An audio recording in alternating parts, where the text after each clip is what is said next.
आसान है क्या आत्मा को बुलाना? आप क्या बात करते हैं? जो डायन का मंत्र है वो मात्र 2.5 अक्षर का है। न कोई पाठ, न कोई पूजा, न कोई अनुष्ठान, और एक थपकी से आपको ट्रांसफर कर दी जाएगी। अच्छा, आत्मा एक बार आ जाती फिर निकलती नहीं है? वो आगे का नॉलेज नहीं है ना। ये बताइए, कच्चा कलवा जो होता है वो कैसे सिद्ध करा जाता है? क्या खास कारण होता है? कैसी आत्मा होती है? अच्छा, पिशाच अंदर है तो रात के समय भूख लगती है। भूख वो खाएगा ही खाएगा, नहीं है तो वो ड्रिंक करेगा। नशा मुक्ति केंद्र में जो 100% लोग अंदर बंद है, क्या वो सब आदतन है? क्या वो इतने पागल है? क्या वो माँ के गर्भ से दारू पीते आए हुए थे? मेडिकल साइंस के पास इन बातों का जवाब नहीं है मयंक जी। मतलब वो सड़कों पे पड़ा है, उसके घर वाले उठा उठा के घर में ला रहे हैं। ये प्रेत का काम है। इसलिए हमारे यहाँ कहा गया पूर्वजों के द्वारा कि बेटा बाल खोल के शाम को मत घूमो, चौराहों से मत गुजरो, मेहंदी लगा के मत जाओ, परफ्यूम लगा के मत जाओ, मीठा खा के मत जाओ। ये सब जो वर्जनाएं थी, ये सब जो निषेध थे, वो ऐसे ही नहीं थे। इनके पीछे कारण था। अब आजकल के बच्चे, हाँ जी तर्क दो, लॉजिक दो, तो तुम्हारे पूर्वजों को लॉजिक समझाने की जरूरत नहीं थी। अक्सर बच्चियों का चौराहे पे पांव पड़ा रहता है और उनको पता नहीं चलता। जैसे उनकी मैरिज होती है, वो जो पांव पड़ा था, वो जो नेगेटिविटी है वो जागृत हो जाती है मैरिज के साथ। और हमारी भारतीय सांस्कृतिक परंपरा में विवाह का कॉन्सेप्ट था, तलाक का कॉन्सेप्ट नहीं है। हमारे यहाँ विवाह 7 जन्म का बंधन है। तो वो जो नेगेटिविटी उस बच्ची के साथ थी, वो भी फेरे खा लेती है। उसने भी विवाह कर लिया उस पुरुष के साथ में। अच्छा, अक्सर होता है कि शादी हो रही है, वंश वृद्धि हो जाएगी, कुछ जलने वाले उसी समय शादियों के बीच में ही कुछ ना कुछ करा देता है। और अथर्व प्राण की बात करता है आपका अथर्व वेद, जो आपका चौथा वेद है। हम मनुष्यों के कपड़ों में हमारा अथर्व प्राण मजबूती से एग्जिस्ट रहता है 42 डेज तक। लोग सोचते हैं कि खाली जिन मुस्लिम से ही उसमें जुड़े हुए हैं। एक ब्राह्मण या हिंदू की आत्मा का भी मुस्लिमकरण करके उसको जिन्नात बनाया जा सकता है, क्योंकि मंत्र में ही शक्ति है। आत्मा बुलाई जा सकती है? क्यों नहीं बुलाई जा सकती? कैसे बुलाते हैं? हम तो, हमारी भी जरूरत नहीं है। हमारे इंजीनियरिंग कॉलेज के बच्चे बुला रहे हैं रोज। हमारे यहाँ कहा गया है कि भाव से भाव की तरफ आओ। अभाव से भाव की तरफ आना संत नहीं है। तुम खाली आडंबर के लिए माला, कंठी, तिलक, छाप और चोला ढाल लो। यमदूतों से कोई गलती हो गई, गलत व्यक्ति को ले गए कि भैया तुमने ये माला तो पकड़ा दी, पर पता नहीं तुम्हारा भगवान बैठा भी है कि नहीं बैठा ऊपर। जिंदगी भर मैं ये करूँ, ऊपर पता चला जी किसी से मिले भी नहीं। कुछ लोग होते हैं वो गुड़िया बना देते हैं। आपने बताया था कि गुड़िया बनाई जाती है, वो किसी घर में भेजी जाती है। वो कैसे करी जाती है? क्या क्या चीज़ चाहिए किसी इंसान के घर कुछ भिजवाने के लिए?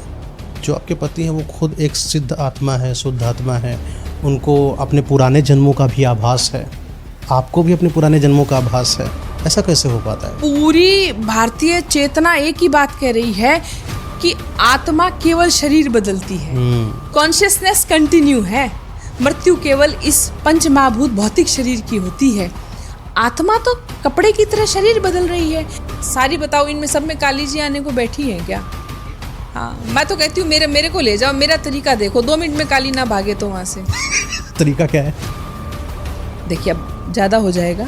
हम पाँव में भी कुछ पहनते हैं। ये सब नाटक है, फ्रॉड है। आप 2 लगाओ, सब 1 मिनट में काली जी भाग जाएंगी। जब सृष्टि नहीं थी, जब कुछ भी नहीं था, तो क्या था? अंधेरा। अंधेरा शाश्वत है। दोस्तों, स्वागत है आपका एक नए हॉरर पॉडकास्ट में। आज का पॉडकास्ट कुछ खास होने वाला है। पहले डिस्क्लेमर दे रहा हूं कि अगर आपको डर लगता है या किसी चीज़ से भयभीत हो जाते हो हॉरर चीज़ों को सुनकर, तो इस पॉडकास्ट को आप अभी स्किप कर दीजिए, क्योंकि आज हमारे साथ एक ऐसी गेस्ट हैं जो पैरानॉर्मल एक्सपर्ट हैं। इनका एक्सपीरियंस कई सारी काली शक्तियों में, भूत प्रेत आत्माओं में, आपने ब्रह्म राक्षस का नाम सुना होगा, कई सारी साधनाएं मैम करती हैं और बहुत कुछ ऐसा है जो यूनिवर्स में आपको जानना बहुत ज़्यादा ज़रूरी है। उन चीज़ों पर आज हम बात करने वाले हैं। अक्सर आपने सुना होगा कि ब्रह्म राक्षस, कड़ पिशाचिनी या डाकिनी, साकिनी, योगिनी, यक्षिणी और ऐसी ऐसी काली शक्तियाँ जिनके बारे में मैंने आपको विवरण करा है, उन चीज़ों के बारे में हमसे बातचीत करने वाले हैं। अक्सर आप सुनते होंगे कि जब भी किसी की शादी हो जाती है, उसके बाद कुछ ऐसा हो जाता है कि दोनों के बीच में तलाक हो जाना, ऐसी परिस्थिति पैदा हो जाती है जो महसूस तो होता है कि कुछ ज़्यादा खास नहीं, लेकिन पता चलता है कि ये सब काली शक्तियाँ, डरावनी भूत प्रेत आत्माओं की वजह से कुछ ऐसा निकल रहा है। मैम कई सारे लोगों के साथ बैठकर कुछ ऐसी चीज़ों के बारे में बात करती हैं जो शायद आपको सुनना बहुत ज़्यादा ज़रूरी है। तो चलिए मैम से ही डायरेक्टली पूछते हैं। हाँ, तो कैसी हैं मैम आप? मयंक जी, भगवती की कृपा है और ये आज का पॉडकास्ट हम आरंभ करें उससे पहले, जैसे कि हमारी परंपरा है, तो आप मुझे 2 मिनट भगवती का ध्यान करने दें, जिससे यहाँ का जो वातावरण है वो भी दिव्य हो जाए और हमारे व्यूवर्स भी हमसे उस दिव्य उपासना से कनेक्ट कर सकें। बिल्कुल मैम। ओम सिंदूरारुण विग्रहं त्रिनयनां माणिक्यमौलिस्फुरत् तारानायक शेखरां स्मितमुखीमापि न वक्षोरुहां वाणिभ्यामलिपूर्णरत्नचषकं रक्तोत्पलं विभृतिं सौम्यां रत्नघटस्थरक्तचरणां ध्याये परामहंबिकाम् अरुणां करुणां तरंगिताक्षी धृतपाशाकुशपुष्पबाणचापाम् अणिमादिभिरामृतां मयुखे हि अहमित्ये विभाभवे भवानीम् ध्याये पद्मासनस्थां विकसितवदनां पद्मपत्रायताक्षीं हेमाभां पीतवस्त्रां करकलितसद्यें पद्मां वराङ्गीं सर्वालङ्कारयुक्तां सतत अभयदां भक्तनम्रां भवानीं श्रीविद्यां शान्तमूर्तिं सकलसुरनुतां सर्वसम्पत्प्रदात्रीं। ये अक्सर आप जो है ध्यान करती हैं? ये भगवती का ध्यान है, ताकि देखिए, चाहे आप मंत्र उपासना ना करें, चाहे आप उसका पूजन अर्चन भी उस विधिवत ना करें, बट अगर आप थोड़ी देर बैठ के अपनी परम शक्ति का ध्यान कर लेते हैं, आप डायरेक्ट कनेक्ट हो जाते हैं। चलिए आप स्टार्ट करते हैं पॉडकास्ट जी मैम। आप ये बताइए, जो अभी आप बता रही थे कि एक ऐसी आत्मा होती है जो किसी इंसान के साथ संभोग करने की इच्छा रखती है, वो कैसी होती है?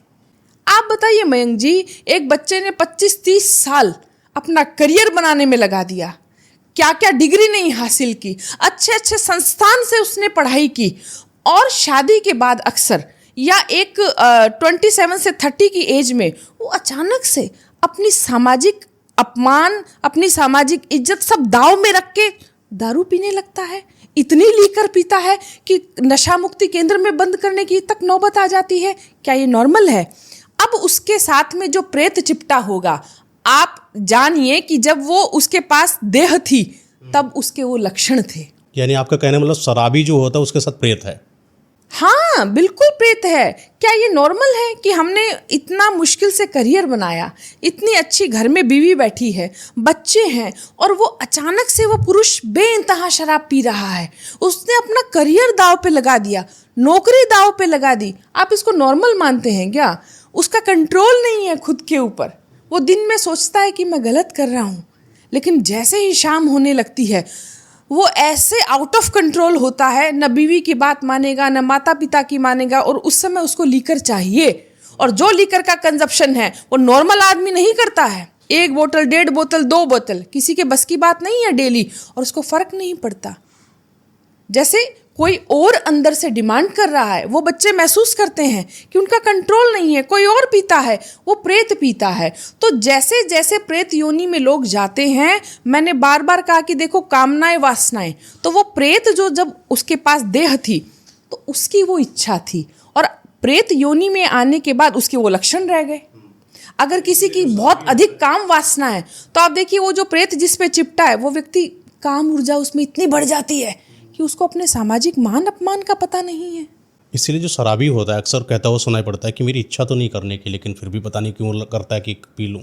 और देखिए, शाम ढलने के बाद में उसको कंट्रोल नहीं रहता। मेडिकल साइंस कहती है कि भाई उसके अंदर वो जो शरीर है वो आदतन हो गया है। नशा मुक्ति केंद्र में जो 100% लोग अंदर बंद है, क्या वो सब आदतन है? क्या वो इतने पागल है? क्या वो माँ के गर्भ से दारू पीते आए हुए थे? मेडिकल साइंस के पास इन बातों का जवाब नहीं है मयंक जी। ऐसी क्या आदत लग गई भाई कि उसको, मतलब वो सड़कों पे पड़ा है, उसके घर वाले उठा उठा के घर में ला रहे हैं। ये प्रेत का काम है, और उस बच्चे को कोई समझ नहीं पाता। घर वाले, मित्र, दोस्त उसका साथ छोड़ देते हैं, उस पे हंसते हैं। वो कहाँ जाए, अपनी पीड़ा किसको बताए? ये लक्षण है प्रेत के। आजकल आपने देखा होगा कि शादियों का माहौल रहा है पीछे, और जब भी कोई शादी होती है तो मंत्रोच्चारण करा जाता है वर वधू को बांधने के लिए। मैम अक्सर देखा गया है कि जैसे ही लड़की घर के अंदर प्रवेश करती है कुछ न कुछ घर में अपघटित होना शुरू हो जाता है। राइट। ऐसा क्यों होता है?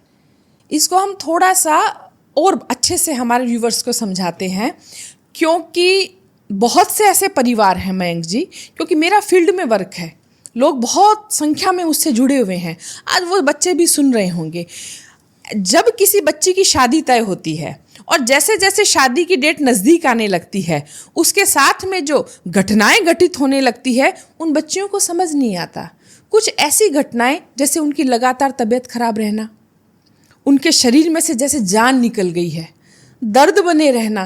देखो शादी, आपने कहा शादी के बाद, मैं कह रही हूँ जी थोड़ा सा पीछे जाइए, शादी की डेट फिक्स होने से पहले थोड़ा आइए, वहीं से घटनाएं घटित होने लगती हैं उस बच्ची के साथ, जो एक हंसती खेलती नॉर्मल बच्ची थी। अक्सर लव मैरिज हो रही होती है, लेकिन शादी की डेट पास आने में उस लड़की को नेगेटिव माइंड होने लगता है, ये शादी करूं भी या नहीं करूं। उसकी तबीयत खराब रहने लगती है कंटिन्यू। अब आ जाइए शादी की डेट वाले दिन। ऐसा क्यों होता है? तबीयत क्यों खराब होने लगती है? आपने अक्सर हमारे पूर्वजों को बोलते हुए सुना होगा, जब वो बच्चियां हमारे घरों में होती ना छोटी छोटी, तो हमारे पूर्वज कहते थे बेटा शाम के समय बाहर मत जाओ, परफ्यूम लगा के मत घूमो। और आजकल देखिए ऐसे ऐसे पॉडकास्ट हैं, मतलब विभिन्न तरह के ज्योतिषी, खासकर मैंने देखा 2-3 फीमेल एस्ट्रोलॉजर्स हैं, महाराज वो आंख खोलने से लेके परफ्यूम लगवाती हैं। नहाओ परफ्यूम लगा के नहाओ, नहाओ बाल्टी में परफ्यूम डाल दो, परफ्यूम लगा के जाओ। और हमारे पूर्वज कहते थे परफ्यूम मत लगाओ, खासकर बच्चियों को, और शाम के समय। आप बताइए वो अनपढ़ थे क्या वो पागल मूर्ख लोग थे क्या? क्योंकि बच्ची का जो शरीर है, आप मानो ना मानो, वो पुरुष के शरीर से अलग है भाई। ये विभिन्नता तो प्रकृति ने दे के आपको भेजा है, आप कैसे डिनाई करोगे? क्या पुरुष का शरीर अलग नहीं है? क्या उसकी संरचना भिन्न नहीं है? और बच्ची का जो शरीर है उसको प्रकृति ने वो डिफरेंस दे के भेजा है। वो जल्दी अफेक्टेड हो सकती है क्योंकि उसके शरीर में कुछ ऐसे ओपन छिद्र हैं जहां प्रवेश इजीली किया जा सकता है। वायवीय शक्ति का, हवा का इज इक्वल टू प्रेत शक्ति का। समझ रहे हैं? उसके शरीर की संरचना ही ऐसी है। इसलिए हमारे यहाँ कहा गया पूर्वजों के द्वारा कि बेटा बाल खोल के शाम को मत घूमो, चौराहों से मत गुजरो, मेहंदी लगा के मत जाओ, परफ्यूम लगा के मत जाओ, मीठा खा के मत जाओ। ये सब जो वर्जनाएं थी, ये सब जो निषेध थे, वो ऐसे ही नहीं थे, इनके पीछे कारण था। अब आजकल के बच्चे, हाँ जी तर्क दो, लॉजिक दो, तो तुम्हारे पूर्वजों को लॉजिक समझाने की जरूरत नहीं थी। तुलसीदास जी कह गए भय बिन प्रीत होत न गोसाई। वो भय से तुम्हें समझाते थे, बट लॉजिक पीछे था।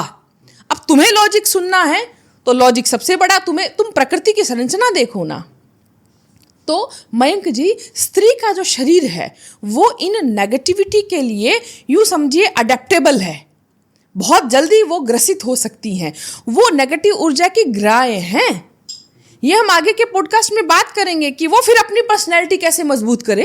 अच्छा ये बताइए कि जैसे कि कोई एक महिला है या लड़की है जिसकी भी शादी नहीं हो चुकी है, अक्सर ऐसा क्यों होता है कि ये जो प्रेतराज होता है, भूत प्रेतात्माएं होते हैं, इन्हीं की तरफ अट्रैक्ट क्यों होते हैं? इनका खास कारण क्या होता है? महिलाओं की तरफ? हाँ, पुरुषों की तरफ का अट्रैक्शन देखा गया? नहीं, पुरुष भी अफेक्टेड है मयंक जी। हमारे समाज की मैं कहूँ एक विडंबना है। स्त्रियां बेचारी बोल तो देती हैं, पुरुष बेचारा बोलता नहीं है, और मैक्सिमम पुरुष अफेक्टेड है। बट वो उसका थोड़ा अलग है ना, उसका तर्क विचार अलग है। वो सोचता है यार छोड़ो, एक बार घटित हुआ, 2 बार घटित हुआ, वो ध्यान नहीं देता, क्योंकि उसके पीछे पूरा परिवार बंधा हुआ है। पुरुष भी अफेक्टेड हैं, ऐसी बात नहीं है। हाँ, लेकिन स्त्रियों का मैंने कहा कि वो उनका शरीर संरचना ही ऐसी है, वो तत्व है उनके अंदर कि वो नेगेटिविटी के लिए जल्दी अफेक्ट हो जाती है। आजकल की कुछ लड़कियां क्लब जाती हैं, हाँ। शादियों में गए और कुछ भी छोटे कपड़े पहन लिया। छोटा कपड़ा उनका पहनना अलग हो सकता है, लेकिन इनके कपड़े पहनावे के तरीके से, साजो सज्जा के तरीके से, परफ्यूम लगाने के तरीके से, कि सच में भूत प्रेत आ जाते हैं इनके ऊपर। देखिए, आपने क्लब की बात करी, क्लब या ऐसे जो भी पार्टियां हैं इस तरह की, जहां बच्चियां, आजकल तो फ्रीडम है ना। देखिए, हम किसी भी बच्ची की फ्रीडम पे वो नहीं लगा रहे हैं प्रश्न चिन्ह, उसकी अपनी लाइफ है। लेकिन अगर वो थोड़ा सा चीज़ों का ध्यान रख लेगी, बट अब जैसे क्लब है और ये तो सब रात को जवान होते हैं, तो बच्चियां रात को निकलती हैं और वो सब कुछ लगा लगा के अच्छा मेकअप करके सब निकलती हैं। तो भाई साहब रात के अंधेरे में ही, सांझ ढलने के बाद, आफ्टर गोधूली बेला ही ये सब शक्तियां, इन सब का साम्राज्य जागृत होता है। तो वो समय और वो समय चूंकि वो मिल रहा है तो बच्चियां, और देखिए वो कहीं से तो आएंगी ही ना, चाहे वो गाड़ी में ही आ रही है, कितने चौराहे क्रॉस करके आएंगी ना। और मेरे पास जो केस है ना वो ग्रामीण केस कम है, मेरे पास सारे केस एजुकेटेड फैमिलीज के हैं। वो बच्चियां मुंबई के ऐसे ऐसे केसेस हैं जो हमारी बॉलीवुड के हैं, वो बेचारी अफेक्टेड हैं, बट उनको समय नहीं है अपनी इन चिंताओं के लिए किसी से बात करने की, ना अप्रोप्रिएट कोई व्यक्ति मिलता, किससे बात करें वो बच्चियां। तो ये जो भी हमारे आजकल की एजुकेटेड फैमिली क्लासेस की जो बच्चियां हैं, जिनको ये सब करना भी है और पसंद भी है, और देखिए ये सब नौकरी पेशा हैं, कुछ की मजबूरी भी है, तो मैं कहूँगी ऐसे बच्चों को थोड़ा ध्यान रखना चाहिए। कुछ अपनी शरीर को, पर्सनालिटी को मजबूत करने के लिए कुछ करें, वो हम आगे बात करेंगे जब हम कुछ रेमेडीज़ पे आएंगे। कुछ अपना साथ कोई सेफ्टी यंत्र रखें। कुछ आप लोग अगर किसी पे आपको बिलीव हो तो अपना कोई ऐसा गुरु धारण करें, उनसे कुछ निर्देश लेती रहें, है ना। तो ऐसा थोड़ा ध्यान रख के वो अपना काम करें। ऐसे एक अलीगढ़ में घटना हुई थी, एक लड़की थी, मतलब नॉर्मल एक परिवार था, तो इनकी लड़की अपने मतलब पापा मम्मी के साथ शादी में गई हुई थी। रास्ते में कोई कब्रिस्तान पड़ जाता है, शायद रास्ते में कुछ होता है कि गाड़ी ख़राब हो गई, ये वहीं पर रुक गए। गाड़ी जब तक सही होती है तब वहाँ से चले। तो कुछ बार पता चलता है कि उनकी जो लड़की थी रात में उसके साथ कुछ अजीब हुआ करता था। उसने बताया अपने पापा से कि कुछ मुझे महसूस होता है कि कोई मुझे छूने की कोशिश कर रहा है। कह रही कि पापा जब से मैं कब्रिस्तान की तरफ से होकर आई हूँ मुझे ऐसा लग रहा है कि कोई मुझे दुलार करने की कोशिश कर रहा है, कोई सहलाने की कोशिश कर रहा है। जब मैं रात में सोती हूँ तो ऐसा लगता है कि कोई बगल में मेरे लेटा हुआ है। क्या आपको लगता है कि आजकल के ज़माने में भी कुछ ऐसा हो सकता है? कुछ ऐसा क्यों नहीं हो सकता, ऐसा बहुत कुछ होता है। और जो जो आपने उस बच्ची के साथ बताया, हमारे पास तो ऐसे केसेस हैं मयंक जी कि सुनने के बाद विश्वास नहीं होता। ना केवल पास में लेटा हुआ है बल्कि ऊपर आरोपित फील होता है बच्चियों को, और सब कुछ वो फील कर पाती हैं। ये सच्चाइयाँ हैं, राइट। दूसरा, जैसे आपने कहा कि भाई जो मैरिज की आप बात कर रहे थे, कंसेप्ट की, तो जैसे जैसे इस बच्ची के साथ हुआ ऐसा भी हो सकता है। और ऐसी बच्चियां जो हमारे दादी नानी कहती थी कि भैया कहीं तुम्हारा चौराहे पे पाँव न पड़ जाए। अब ये क्या होता था, तुम नीच गण के हो। अक्सर बच्चियों का चौराहे पे पाँव पड़ा रहता है और उनको पता नहीं चलता। जैसे उनकी मैरिज होती है, वो जो पाँव पड़ा था, वो जो नेगेटिविटी है वो जागृत हो जाती है मैरिज के साथ। और हमारी भारतीय सांस्कृतिक परंपरा में विवाह का कॉन्सेप्ट था, तलाक का कॉन्सेप्ट नहीं है। हमारे यहाँ विवाह 7 जन्म का बंधन है। तो वो जो नेगेटिविटी उस बच्ची के साथ थी वो भी फेरे खा लेती है, उसने भी विवाह कर लिया उस पुरुष के साथ में। किसी को कुछ पता ही नहीं सूक्ष्म स्तर पे क्या हो रहा है। आप देखिएगा जैसे ही वो बच्ची मैरिज में आएगी उसकी तबीयत कंटिन्यूअस खराब रहेगी। अक्सर ऐसी बच्चियों को पूरे शरीर में दर्द रहता है, अकारण ही उनको पीसीओडी, पीसीओएस और यूट्रस की अनेक समस्याएं आ जाती है। यूट्रस में पता चलता है गांठ हो गई, आज तक तो नहीं थी, आपको आफ्टर मैरिज ही ये सारे क्यों सिम्टम आ रहे हैं। और ऐसे शादीशुदा जोड़े, मतलब उन्होंने लव मैरिज की है मयंक जी, लेकिन शादी के बाद में वो बच्ची अपने पति को हाथ नहीं लगाने देती। अच्छा, उसको भी नहीं पता उसके साथ क्या हो रहा है। ये वो सब जब वो कुंवारी थी, और जो हमारे पूर्वज जो रेस्ट्रिक्शन लगाते थे, देखिए उन सब का परिणाम देखिए। और ये परिवार सोच ही नहीं पाते कि अच्छा इतने टाइम से वो कैरी करके, और ये जागृत यहाँ हो जाती है आफ्टर मैरिज। और देखिए परिवार के परिवार टूटते हैं, और मैक्सिमम तलाक डिवोर्स का कारण ये है।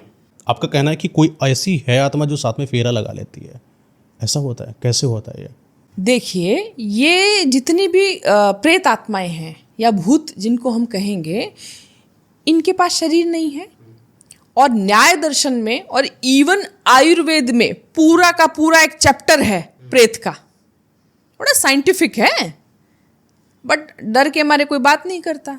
लोग सोचते हैं हमें अनपढ़ समझेंगे। हम बात करते हैं, हम अच्छे हैं, पढ़े लिखे हैं, हम एजुकेटेड क्लास से हैं, आप भी इतनी अच्छी आपकी डिग्री है।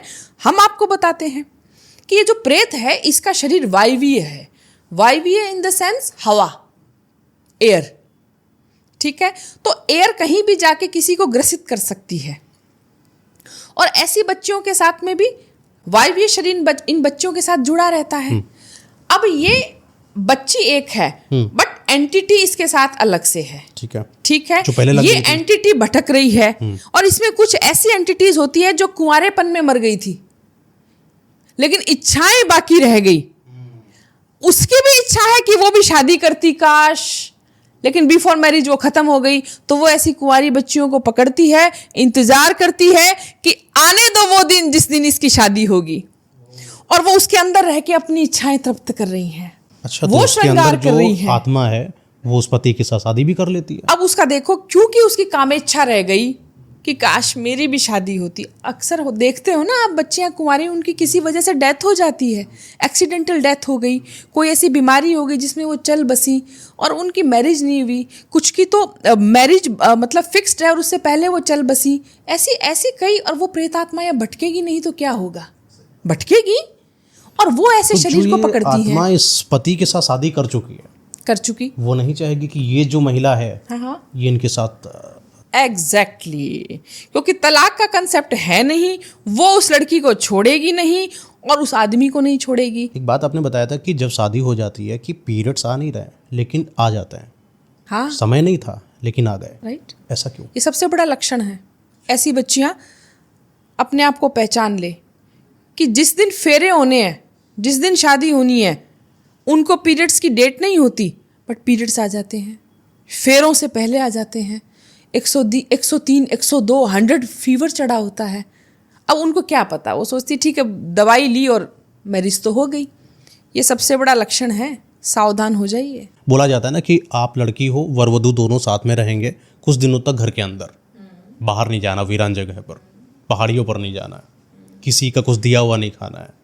ऐसा क्यों किया जाता है? देखिए, वो जो जोड़ा नया नया एक परिवार में बंधा है, कुछ उनके साथ में कच्ची एनर्जी होती है जो कि देवीय स्वरूप की होती है, क्योंकि एक परिवार का बंधन ऐसे ही नहीं बनता, उसमें कितने ही देवता साथ में बनते हैं। आप समझ रहे हो? आपकी जिनसे शादी हुई या होगी, आप क्या सोच रहे हो वो लड़की खाली आपके परिवार में आई है? आपके परिवार का और उस बच्ची के परिवार के देवताओं का आपस में मिलन हुआ है। लेकिन वो जो बड़ा सेंसिटिव टाइम पीरियड है, जैसे हम कहते हैं ना किसी की डेथ हो गई तो 12 दिन तक उसके कर्मकांड चलते हैं, रिचुअल्स चलते हैं, तो हम उसको बहुत सेंसिटिव टाइम पीरियड मानते हैं कि 12 दिन बड़े सेंसिटिव है। ठीक से रहो सब घर में, ठीक भोजन करो, सादा भोजन करो, उच्च विचार रखो, भगवान गरुड़ पाठ होता है गरुड़ पुराण का, यानी वो एक बहुत सेंसिटिव टाइम पीरियड है। ठीक इसी तरीके से वो जो विवाह में बंधते हैं तो वहाँ एक कच्चे देवी देवताओं का वातावरण है। आपके देवी देवता उस समय सक्षम नहीं होते हैं, और जिस दिन आपकी, क्योंकि वो जो टाइम पीरियड ऐसा है कि देवता भी अपने एक आराम उसमें चले जाते हैं। अब आपके रक्षक तो है नहीं इस समय, और ये शक्तियाँ हावी हो जाती हैं। इसलिए कहते हैं कि देखिए एक कंसेप्ट इसमें एक और है कि सगाई हो गई, पुराने ज़माने में शादी तक उनको मिलने नहीं देते थे, और आजकल क्या क्या हो रहा है, उसको क्या कहते हैं मयंक जी, वो शादी से पहले एक जो प्री वेडिंग, पता नहीं वो एक पूरा विवाह जैसा करके शूट करते हैं, प्री वेडिंग कर लिया, प्री वेडिंग शूट करते हैं, पहाड़ों पे जाते हैं, भैया और जाओ। कहता है पहाड़ों पर अपना नाम नहीं बुलाना चाहिए, खासकर अगर लड़की हो अपने पति का नाम नहीं बुलाना चाहिए। क्या आपके पूर्वज मूर्ख थे क्या कि आपको सगाई से लेके और वो कहते थे कि बेटा आप शादी होने तक पति का मुंह मत देखो, मिलो मत। आप देखिए यहीं से ही देवता कमजोर पड़ने लगते हैं और प्रेत शक्तियां हावी होने लगती है, जब तक विवाह का बंधन और उसके भी कुछ टाइम पीरियड बाद तक। क्यों विवाह के बाद हमारे देवी देवता का कितना देखिए उनको ढोक लगाते हैं, कितने रिचुअल्स, क्यों इतनी प्रथाएं हैं, क्यों इतने कर्मकांड पूजाएं रखी गई, ताकि आपके देवताओं को बल मिले। आपके देवताओं का भी वो पुनर्जीव जन्म है, उस समय ये प्रेत शक्तियां फायदा उठा जाती हैं। अच्छा, अक्सर होता है कि शादी हो रही है, वंश वृद्धि हो जाएगी, कुछ जलने वाले उसी समय शादियों के बीच में ही कुछ ना कुछ करा देता है। आप देखिएगा शादी में अक्सर बच्चियों के नए जोड़े गायब हो जाते हैं, ब्लाउज गायब हो जाएगा, जो उसका बेस है, जो उसकी चुनरी गायब हो जाएगी, उसका उतारा हुआ जो हल्दी है, लोग उस तक पे नज़र रखते हैं। जो बच्ची ने जो कपड़े पहन के जो हल्दी उसको चढ़ाई गई है, वो कपड़े गायब हो जाते हैं मयंक जी। इससे भी कुछ करता है? इसमें उस बच्ची का अथर्व प्राण बहुत स्ट्रांगली इन्वॉल्व होता है, और अथर्व प्राण की बात करता है आपका अथर्व वेद, जो आपका चौथा वेद है। हम मनुष्यों के कपड़ों में हमारा अथर्व प्राण मजबूती से एग्जिस्ट रहता है 42 डेज तक। और अगर आपके कपड़े उस समय कुछ बुरे तांत्रिक्स के हाथ में आ गए, वो क्या नहीं कर सकते आपके अथर्व प्राण के साथ। और मैंने ऐसा कहा कि शादी के टाइम चूंकि देवी देवता तो कमज़ोर उसमें चले गए। देखिए, आप देखते हैं ना कि आफ्टर डेथ किसी के जो घर में है, कि अपन कहते हैं ना कि वो लग जाता है सूतक लग जाता क्या होता है ये? आपके देवी देवता ठंडे हो गए हैं, 12 दिन आपकी हेल्प नहीं करेंगे। ठीक ऐसा ही कुछ शादी और जब बच्चा जन्मता है घर में तब भी होता है। देवी देवता एक साइलेंट मोड में चले जाते हैं। अब आपके कपड़े नेगेटिविटी हावी, और कुछ वो शगुन के कपड़े, तो शगुन के कपड़े गायब होते हैं शादी के दिन। फिर देखिए, आप हमारे व्यूवर्स समझ रहे हैं जिन जिन के साथ ये घटनाएं हो चुकी, और मैं कहती हूँ भगवान ना करे कि आगे हो आप लोगों के साथ में। लड़कियों के साथ कोई भूत प्रेत आत्माएं लग जाती हैं, शादी जब कर रही होती हैं तब उनके साथ कोई ना कोई एक गलत जो आत्मा है शादी कर लेती है, इतना समझ में आता है। लेकिन उसके बाद क्या होता है, यह लड़कियां ऐसी क्या सावधानी बरतें जो उनके साथ कोई ऐसी बुरी शक्ति, काली शक्ति ना लगे? पहले तो वो समझ जाएं, अगर, क्योंकि हमने चर्चा की, अगर ये सिम्टम्स उनके साथ हैं और वो जो उनके जो हस्बैंड हैं या उनके जो पति हैं, और देखिए खाली ये बच्चियों के साथ ही ऐसा नहीं है, ये ध्यान रखिएगा, कुछ पुरुष भी अफेक्टेड होते हैं। तो अगर आपने मैरिज के बाद में अगर आपका मन नहीं कर रहा है एक दूसरे से संबंध बनाने का, तो ये सबसे बड़ा पहला लक्षण है। अच्छा, हाँ जी, यानी कोई तीसरा बीच में है और वो सूक्ष्म शरीर में है, वो नहीं चाहता। सूक्ष्म शरीर में कैसा होता शरीर? मैंने कहा वायु है। इन सब प्रेत के पास शरीर नहीं है ना, फिजिकल बॉडी नहीं है हमारी तरह। ये कौन सी योनि होती भूत प्रेतों की? देखिए, योनि कोई भी हो सकती है। अच्छा। आजकल की भाषा में कहिए नेगेटिविटी। अब जो मर गया तो मरने के बाद वो भूत बना, प्रेत बना, ब्रह्म राक्षस बना, ऊद बना, और लोग सोचते हैं कि खाली जिन मुस्लिम से ही उसमें जुड़े हुए हैं। एक ब्राह्मण या हिंदू की आत्मा का भी मुस्लिमकरण करके उसको जिन्नात बनाया जा सकता है, क्योंकि मंत्र में ही शक्ति है। तो ये कौन करेगा? जो इनके एक्सपर्ट हैं। तो यानी एक हिंदू की आत्मा भी जिन्न की तरह व्यवहार कर सकती है। क्या व्यवहार होता है इनका? देखिए, जो जिन्न वगैरह होते हैं, ये बहुत, मैं कहती हूँ, ये जिंदगी तबाह कर देते हैं। ये ऐसी एंटिटी हैं और इनके खेल बड़े अजीब होते हैं। नरक भोगती हैं ऐसी महिलाएं जिनके साथ ये चिपटे हुए हैं, और जो इनकी सेक्सुअल लाइफ है वो बर्बाद हो जाती है, फैमिली लाइफ बर्बाद हो जाती है, पति को तो पास ही नहीं आने देंगे उसके। और बहुत से बच्चे हैं वो बेचारे समझते नहीं है। जब ये बच्चियां घर में किसी से बात करना चाहती हैं कि देखो हम ऐसे ऐसे फील करती हैं, इनका मजाक उड़ाया जाता है। किससे बात करें? मेरे पास इतने केसेस, इतने कॉल्स आते हैं, क्योंकि वो मेरे साथ कंफर्टेबल हैं बेचारियाँ। मैं एक महिला हूँ, ओके मैम, हम कैसे बात करें किसी से? तो मैं जानती कुछ होता है ऐसा? हाँ मयंक जी, 100%। अच्छा, जैसे कि बोला जाता है कि आप बैठे हो, आपके आसपास भी जिन हैं, भूत प्रेत आत्माएं होती हैं, लेकिन वो आपको दिखती नहीं है, आसपास होती हैं। वो वही देख सकता है जो एक साधुत्व जिसके अंदर है, या कोई तांत्रिक है। नहीं, ऐसा नहीं है। आम लोगों को दिखती है ना। कैसे दिखती है? देखिए, ज्योतिष में कंसेप्ट है कि जिनकी कुंडली में चंद्रमा पीड़ित है, चंद्रमा अष्टम में है, या चंद्रमा पे कोई शनि या मंगल और राहु केतु की दृष्टि है, या चंद्रमा पाप प्रभाव में है, या चंद्रमा नीच का है, जिसको हमारे पूर्वज कहते थे, अरे इस बच्ची के नीच गण है, शाम को इस बाहर नहीं, खुले बाल छत पे नहीं। ये नीच गण क्या होते थे? यानी उसके शरीर के अंदर वो तत्व है जो नेगेटिविटी को जल्दी उसको ग्रहणशील है वो उसका। तो ये होती हैं ये चीज़ें, और ये हमारे जो एस्ट्रोलॉजी भी इसको प्रूव करती है। तो उन लोगों को दिखते भी तो हैं। आपने सुना नहीं क्या? कुछ बच्चे कहते हैं घर में, कुछ महिलाएं कहती है कि मुझे दिखता है, कुछ दिखता है कि कोई है। कई बार वो उसकी पति की शक्ल में दिखता है, कई बार वो उनके घर के लोगों की शक्ल में दिखता है। तो जरूरी थोड़ी है कि किसी तांत्रिक या एक्सपर्ट को ही दिखेगा। तो ये जो दिखता है ना, उसके पीछे भी कारण होता होगा कि आत्मा सिर्फ तुम्हें ही क्यों दिख रही, किसी और को नहीं। मैंने यही तो बताया। उसका चंद्रमा देखिए ना आप, साथ में अगर आपकी कुंडली में प्रेत दोष है, प्रेत दोष के अलावा अगर श्राप दोष है, तो ऐसे लोगों को भी ये नेगेटिविटी विजिबल हो सकती है।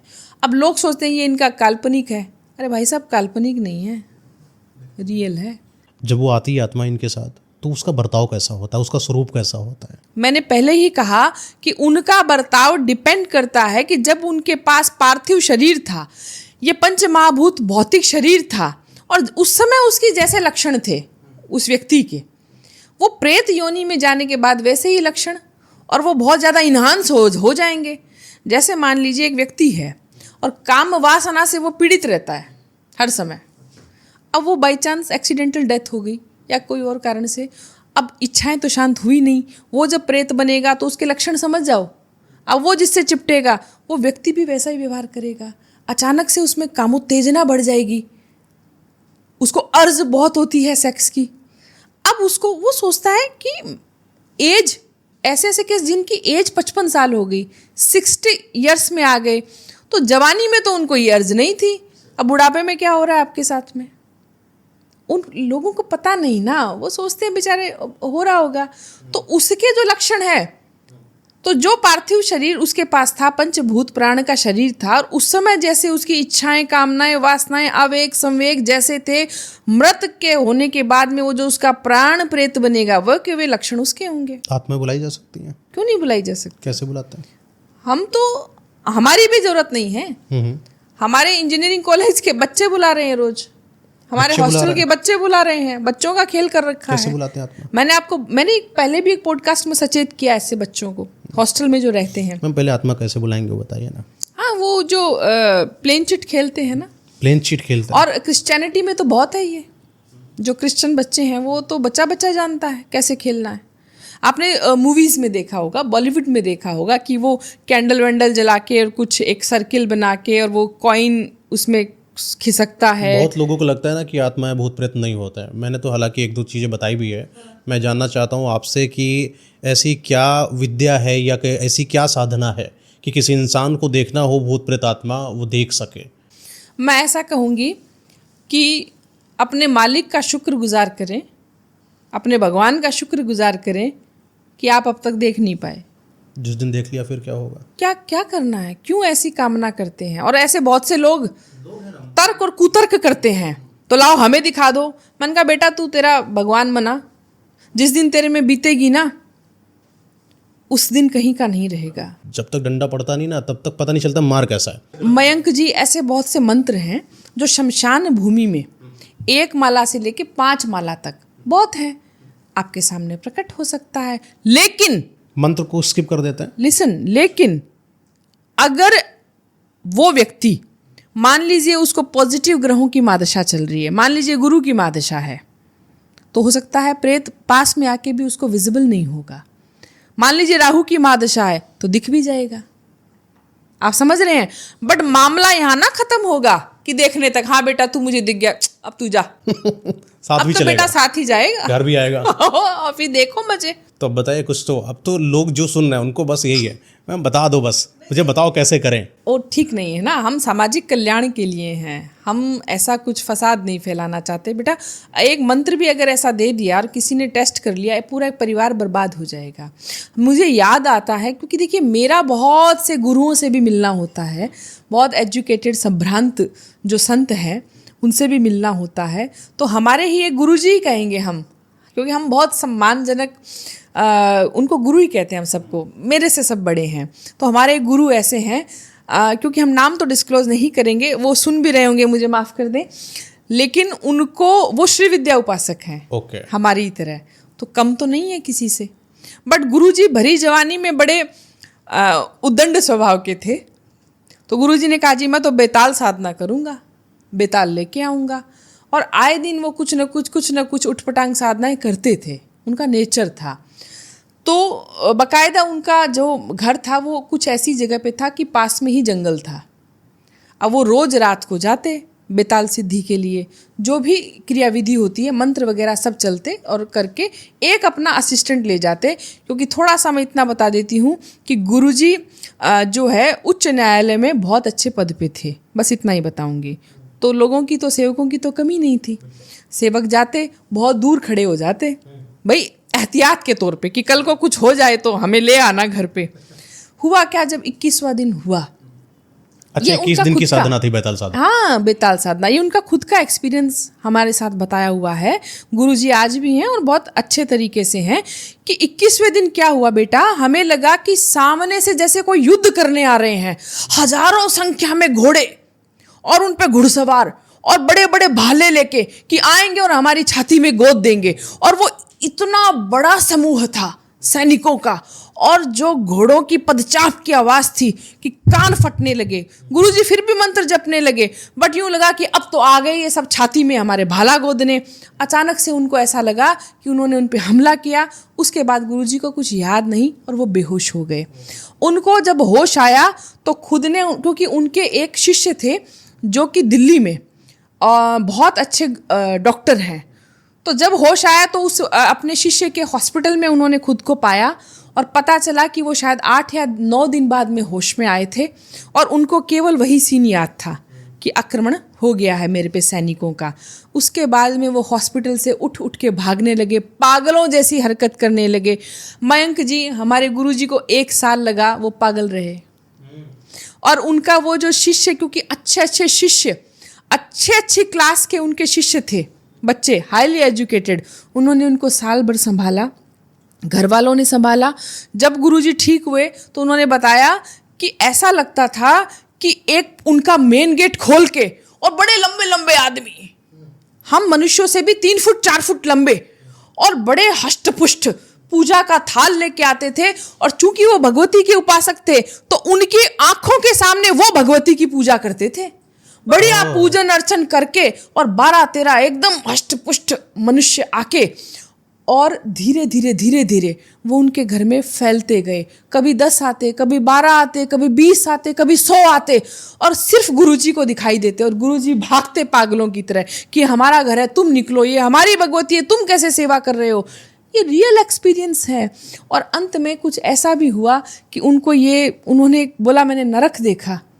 वो हष्टपुलिष्ट जो बंदे थे वो फिर उनकी पत्नी के साथ में वो सब करने लगे गुरुजी की आंखों के सामने, और गुरुजी चीखते, मत करो मत करो। पत्नी कहती क्या हुआ, किसको कह रहे हो, वहाँ सब नॉर्मल है। बट उनको ये सब दिखाई देने लगा। फिर बहुत से शिष्यों ने बैठ के उनके लिए क्या क्या क्या क्या अनुष्ठान नहीं किए। 1 साल लगा पागलपन से बाहर आने में। ये है बेताल साधना। अच्छा, तो साधनाओं का तो होती है, जैसे कि कहा जाता है कि बैताल वो विक्रम बैताल वाला बैताल नहीं होता है। एक है कि पीठ के पीछे लदा हुआ है, असल बैताल वो है ही नहीं। बैताल है धुएं के रूप में, उसका जो स्वरूप है वो अलग है। जैसा कि आपने बताया, बैताल आपकी नज़र में कैसा है? देखिए, जो बैताल है ना, उसमें अग्नि तत्व प्रधान है। इन अलग अलग स्पिरिट्स में, इन अलग अलग वायवीय जो सघनता कहूँगी मैं, एक जो पिंड है, इनमें भी अलग अलग तत्व प्रदान होते हैं और उस तत्व के हिसाब से इनका नेचर होता है। तो जो बेताल है वो भी एक ऐसी शक्ति की तरह व्यवहार कर सकता है जो किसी से कम नहीं है। बहुत बलिष्ठ होता है, बहुत से काम कर सकता है, सब कुछ आपको कर्ण पिशाचिनी की तरह पहले ही बता सकता है। लेकिन अग्नि तत्व प्रदान है, तो जैसे आपने कहा धुएं के रूप में, तो ये गलत नहीं है। वो धुएं के रूप में रह सकता है। और वो जैसे अगर उसका कभी देखना चाहोगे, जिसके पास सिद्धि है, तो वो आग लगा सकता है बैठा बैठा कहीं भी। आपका टीवी चलता हुआ बंद कर सकता है। हमारे ऐसे कई संत हैं, हमने सुने, हम तो मिले हुए भी हैं खैर, जो टीवी चलता था और अचानक से टीवी बंद हो जाता, स्क्रीन ऐसे झरझर करके खत्म, ब्लास्ट। तो वो क्या है? वो अग्नि तत्व है बेताल का। अच्छा, ये बेताल लोगों की इच्छा, मतलब इंसान के अंदर क्या इच्छा रही होगी कि चलो बेताल सिद्ध करते हैं? कि जितनी भी सिद्धियां हैं वो 2 तरह की हैं, एक तो श्रेय के लिए, एक प्रेय के लिए। श्रेय के लिए जो सिद्धि करते हैं वो 2 या 3% लोग हैं। 98-99% जो साधक हैं वो प्रेय के लिए सिद्धि करते हैं। प्रेय इन द सेंस, मुझे भौतिक चीज़ें मिल जाएं, मैं इतना बड़ा बन जाऊं, सब मेरे पाँव में पड़े रहें, मेरा इतना सम्मान हो, मेरे अंदर इतनी मोहिनी शक्ति हो, मेरे अंदर इतना वशीकरण आ जाए, बस लाखों शिष्यों का समूह चले और लाखों करोड़ों, और फिर तो पता नहीं कहाँ तक मेरा साम्राज्य हो। ये प्रेय है कि तुम्हारे अंदर भौतिक इच्छाएं इतनी हैं। और जो बेचारे 1-2% जो सच्चे साधक हैं वो श्रेय के लिए सिद्धियां करेंगे, साधना करेंगे, ध्यान करेंगे। वो क्या है कि मेरी आत्मा की अंततः गति मुक्ति, मुझे मोक्ष मिले, मुझे परमात्मा भगवान का सत्य ज्ञान मिले, विवेक ज्ञान मिले, सत्य ज्ञान मिले और मैं अपनी आत्मा की मुक्ति कर पाऊँ, ये श्रेय है। तो आपने कहा कि बहुत से लोग ये ऐसे ही क्यों करते हैं, तो इसी के लिए है। भौतिक संसार में लोगों को क्या चाहिए? कहते हैं कि जब किसी इंसान की मृत्यु होती है, साधुओं की, आपने बताया कि आपके गुरुजी हैं, यहाँ से आत्मा निकलती है ब्रह्मरंध्र से। आपने बातचीत में बताया था ऑफ कैमरा में कि सिर्फ स्वामी विवेकानंद जी के निकले थे। इसके बारे में थोड़ा बताइए कि आत्मा जब निकलती है उसके द्वार क्या होते हैं? देखिए, आत्मा के निकलने के कई द्वार हैं, है ना। जिनकी अधोगति होती है उनका हमारी नाभि से नीचे के जो छिद्र हैं वहाँ से निकलती हैं, है ना। मलमूत्र के मार्ग से निकल गई तो कहते हैं कि जी ये प्रेतयोनि में जा सकते हैं, ज़्यादा चांसेस है इनके। अब अधो छिद्रों से किसके प्राण निकलेंगे? अच्छा, जिनकी कामेच्छा रह गई। मलमूत्र से योनि से निकले तो मतलब कि वो जब उनकी डेड बॉडी होगी तो ऐसा सफर वहां से प्राण निकल गया। अब प्राण निकल गया, अक्सर देखिए ना पार्थिव शरीर के मल निकल जाता है तो यानी प्राण वहीं से निकला है, मूत्र निकल गया तो प्राण वहां से निकला है। ये वो लोग हैं। इसलिए हमारा जो भारतीय सनातन परंपरा है वो कहते कहते थक गया आप लोगों को कि देखो, धर्म अर्थ काम और मोक्ष, इन चारों के लिए प्रयास करो। और हम तो काम में लगे हुए हैं, खाली धन दे दो, काम दे दो, अर्थ दे दो, काम रह दो, दो को तोड़ा दिया आपने। अरे समय रहते अपनी इच्छाओं की तृप्ति करो।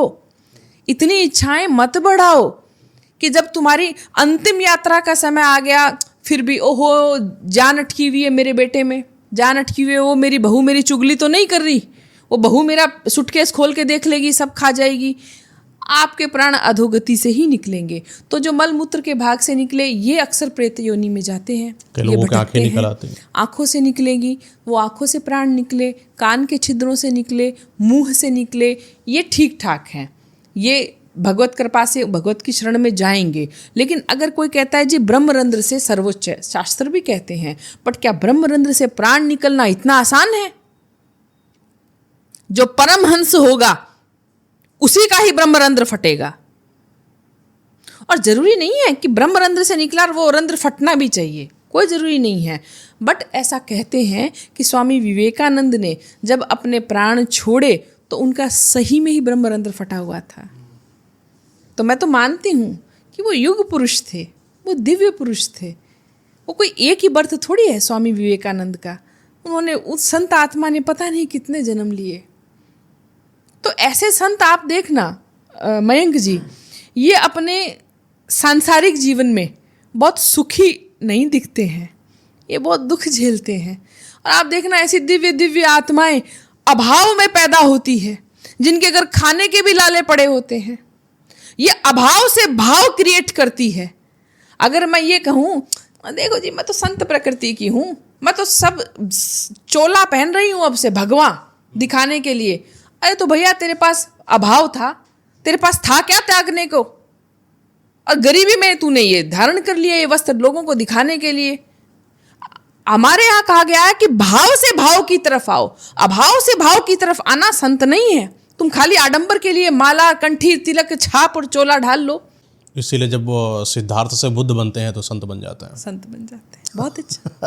अच्छा, एक और बात होती है, जैसे किसी इंसान की डेथ हो जाती है, कई बार ऐसा देखा गया, मणिकर्णिका घाट पर ही बात कर लिया जाए या कई सारे शमशान घाट में आंखों के सामने भी कैसे हादसे हुए कि डेड बॉडी चिता पर लेटी है, अचानक उठ गई। अब शास्त्रों में भी ऐसी कुछ बातें हैं कि शायद यमदूतों से कोई गलती हो गई, गलत व्यक्ति को ले गए। ऐसे हैं हमारी पुराणों में खूब ऐसी कहावतें हैं कि फिर वापस से उसको भेजा जाता है। बहुत से ऐसे लोग हैं ना जिन्होंने अपनी स्टोरी बताई हुई है कि मैं गया, उन्होंने कुछ देखा होगा, नरक देखा है। और नहीं, नरक का तो पता नहीं, क्योंकि वो तो अब देखिए हमें क्या पता, जब तक हम हमारे यहाँ कहा गया है 3 खोजा 3 पाइया गहरे पानी पैठ।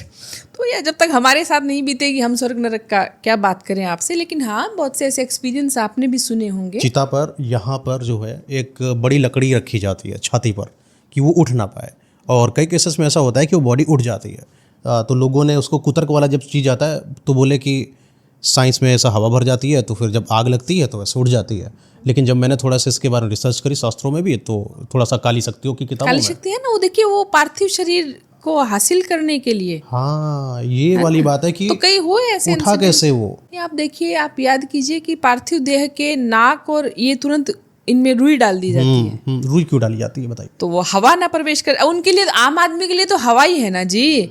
पर हम कह रहे हैं कि हवा जो वायवीय है उसमें प्राण है, वो प्रेत प्राण है। अच्छा, इतना क्योंकि सब वो उसका आपका body ज्ञान जो है, जैसे कि आपको अक्सर बोला गया है कि महिलाओं को थोड़ा सा तंत्र मंत्र, काली शक्तियाँ, नकारात्मक भूत प्रेत, जादू टोना दूर रखें। आप खुद एक महिला होकर इतना सब जानती हैं, कैसे? ये कई जन्मों की यात्राएं होती हैं मयंक जी। एक जन्म में इतना बड़ा 180 डिग्री चेंजेस नहीं आता। और हम जहाँ पैदा हुए वो एक बहुत ही वैष्णव समृद्ध परिवार है, जहाँ की वैष्णव नियम इतने मुश्किल, इतने हार्ड थे कि कहीं कहीं टच भी हो गए तो नहाओ जाके, फिर माला करो। छोटे छोटे बच्चों के हाथ में माला और जप सिखा दिया जाता है हमें।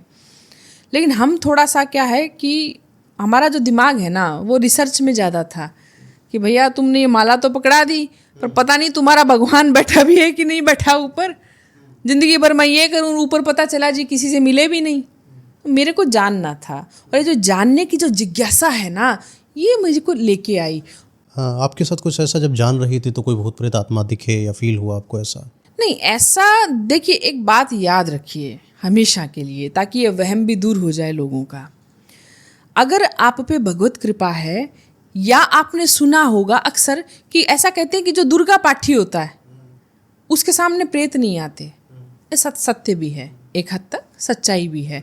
तो अगर आपके साथ में कोई इतनी स्ट्रॉन्ग शक्ति है और वो पॉजिटिव है, तो आपके सामने तो ना आएगा कोई, पीठ पीछे थोड़ी हलचल भले ही करता रहे, सामने नहीं कुछ खड़ा ऐसा होता है होगा। कि जब भी आप कोई ऐसा रिसर्च कर रहे हो जो पैरानॉर्मल से रिलेटेड हो, जैसे कि एक मूवी आपने देखा होगा द कंजरिंग आई थी, द कंजरिंग पार्ट्स वगैरह चले थे, तो उनके डायरेक्टर से जब बातचीत करेगी तो पता क्या कि सेट पर जब ये मूवी को शूट कर रहे थे तो उनके साथ भी कुछ ऐसी पैरानॉर्मल एक्टिविटीज़ होना शुरू हो गई जो उनके एक्टर्स को, डायरेक्टर को भयभीत कर गई। आप खुद एक पैरानॉर्मल एक्सपर्ट है, जब आपने कुछ ऐसी रिसर्च करी तो आपको ऐसा नहीं लगा कि कुछ अलग है जो सामान्य नहीं है? मेरे ख्याल से मेरे जीवन की ये ऐसी एक पहली घटना थी, शायद करीबन 10-11 साल हो गए इस बात को। मेरे पास में एक बच्चे आए, हस्बैंड वाइफ हैं, और वो उन्होंने कहा कि हम साउथ अफ्रीका तक मैं इसको लेके घुमाया मैडम। बच्ची बहुत सुंदर, छोटे छोटे 2 बच्चे, ट्विंस हैं उनके, पूरा फैमिली आई थी। और वो जो भी नेगेटिव एंटिटी का केस था, मैंने उनसे बातचीत करी, और जब वो बच्चे चले गए, आप बिलीव नहीं करेंगे, मैंने मोबाइल उठाया और मेरे मोबाइल पे लिखा हुआ आया, इनका काम मत करना। और सख्त से मेरे रोंगटे खड़े हुए। मैंने विश्वास नहीं किया, मैंने कहा ये मेरे से कुछ टाइप हो गया क्या? और मुझे 2-4-5 सेकंड लगे, और वो लिखा हुआ है वहाँ पे, इनका काम मत करना, ब्लैक स्क्रीन पे। क्या ये पॉसिबल है? तो ऐसा होता है, हो जाता है। फिर आपको क्या महसूस हुआ कि नहीं? मैंने कहा बेटा आप तो जरूर करना है। कर दिया। बिल्कुल, फैमिली खुश है। बच्चे आई थिंक उसके बच्ची के कॉलेज में आ गए। आपने बताया कि बच्चे जो है आजकल जो है इन आत्माओं को बुलाने का कोई खेल खेल रहे हैं।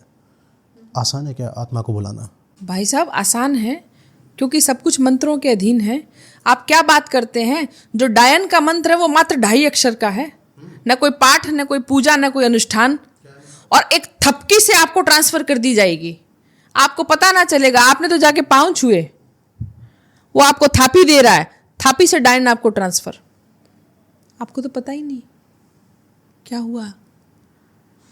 तो बुलाना आसान है, ट्रांसफर करना और भी आसान है, लेकिन भेजना, वापस कर देना ऐसा नहीं। अच्छा, आत्मा एक बार आ जाती फिर निकलती नहीं है? वो आगे का नॉलेज नहीं है ना। आत्मा भेजी भी जा सकती, निकाल सकता है? अरे क्यों नहीं भाई साहब। नहीं, कई बार ऐसा हो ना कि जैसे आत्मा आ गई, जैसे कोई बड़ी योनि की हम अगर सिद्ध कर रहे हैं, ब्रह्म राक्षस को लेट भी हमने सिद्ध करा, तो ऐसा माना जाता है कि एक बार आने के बाद वो आपकी आत्मा को साथ में लेकर जाती, जैसे कि अप्सरा साधना हो गई, जैसे कि कर्ण पिशाचिनी साधना हो गई, ये ऐसी बहुत सारी हैं जो साथ में लेकर ही जाती हैं अपने लोग। ऐसा है, पहले तो थोड़ा सा मैं करेक्ट कर दूं कि ब्रह्म राक्षस सिद्ध नहीं किया जाता, नहीं किया जाता। ये एक प्रेत की ही तरह है जो लगाया जाता है, जो यूज़ किया जाता है, या 1-2 केसेस में अपने आप लग सकता है। ब्रह्म राक्षस की सिद्धि नहीं होती है, राइट। दूसरा, भाई श्री कृष्ण कहते हैं भगवद गीता में कि तुम मुझे भजो तो तुम मुझे मिलोगे, तुम प्रेतों को भजोगे तो तुम प्रेतों को मिलोगे, स्वयं कह रहे हैं वो।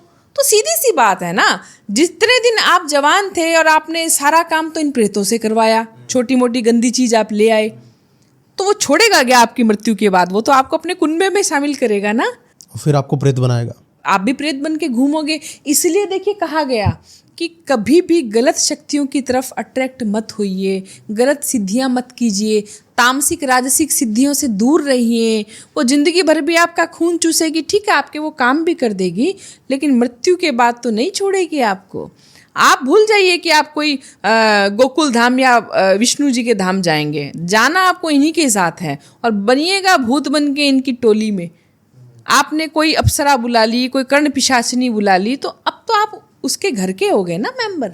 ये बताइए, कच्चा कलवा जो होता है वो कैसे सिद्ध करा जाता है? क्या खास कारण होता है? कैसी आत्मा होती है? मयंक जी, कच्चा कलवा, इसके नाम से ही जैसे हमारे कुछ समझ में आ रहा है, ऐसे छोटे बच्चे जिनके कलेजे कच्चे थे, अभी वो छोटे बच्चे अभी परिपक्व भी नहीं हुए, उन्होंने अभी अभी आंख खोली है दुनिया में, और कई ऐसे हादसे हो जाते हैं कि कुछ माओं के गर्भ के पश्चात छोटे छोटे बच्चे, उनकी मृत्यु हो जाती है।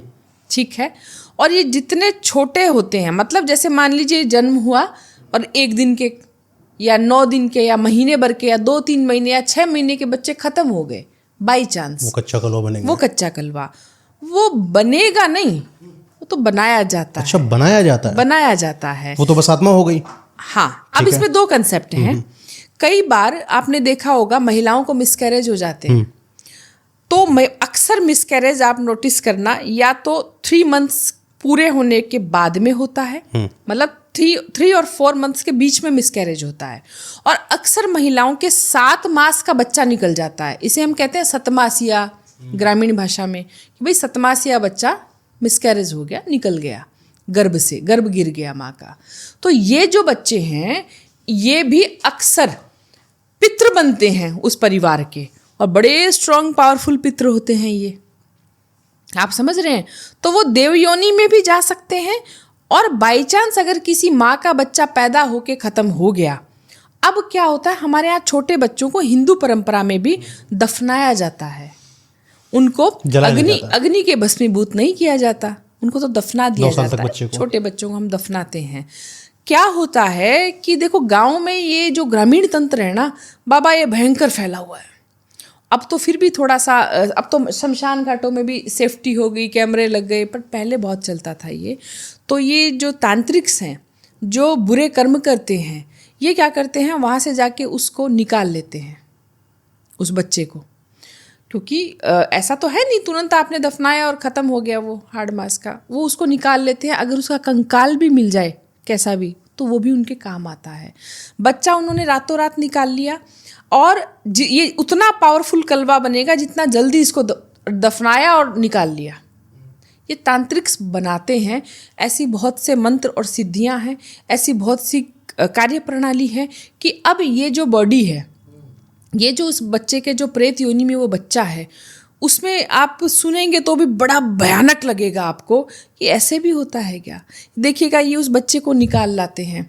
अब एक ऐसी क्रियाविधि है, जैसे थापी होती है ना, जिससे कपड़े धोते हैं, थापी कहते हैं उसको, धोबी लोग रखते थे। उस बच्चे के शरीर पे वो थापी तब तक मारी जाती है, इतने दिनों तक मारी जाती है कि वो पूरा चपटा होके एक आसन जैसा ना बन जाए। अच्छा, बच्चा पूरा आसन बन जाएगा, उसका जो वो जो शरीर है, शरीर बन जाएगा, जो उसका पार्थिव शरीर है, उस पे इतना मारा जाता है, इतना मारा जाता है थापी से कि वो चपटा ना हो जाए, और उसको एक आसन के रूप में कन्वर्ट कर लिया जाता है। फिर उसको धूप में सुखाया जाता है, समझ रहे हैं, वो पूरा चमड़ा बन गया। अच्छा, जो टूट जाते से कुछ हिस्सा तो टूट जाता होगा?